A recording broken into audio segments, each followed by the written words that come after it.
उर्दू शायरीचे जाणकार होते.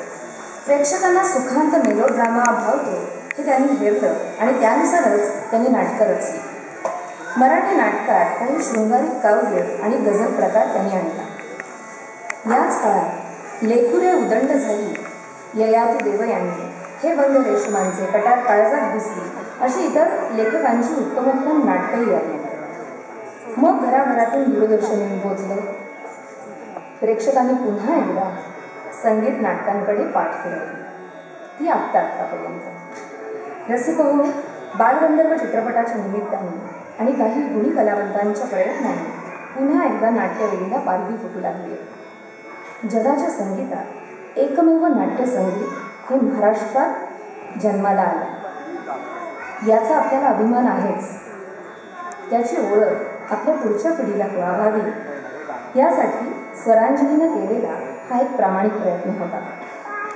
संगीत नाटकांचा संपूर्ण इतिहास सांगणं इतकं थोड्या वेळात तर शक्यच नाही, परंतु मुलांना त्यांची थोडी ओळख झाली, या कार्यक्रमाची आठवण राहिली, तरी हा प्रयत्न सफल झाला असं आम्हाला वाटतं. डॉक्टर विद्याधर गोखल्यांच्या मदनाची मंजिरी या नाटकातील पदांना संगीत राम मराठे यांनी दिलंय.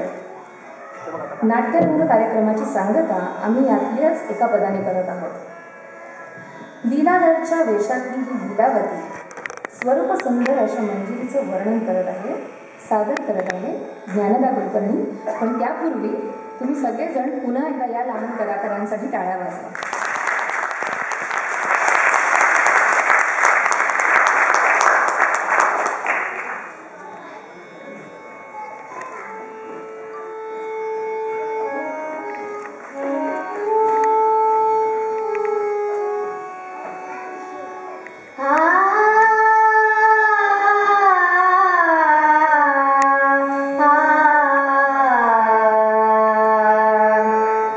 अंग अंग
मला भारी ॲप्लिकेशन केलं आहे.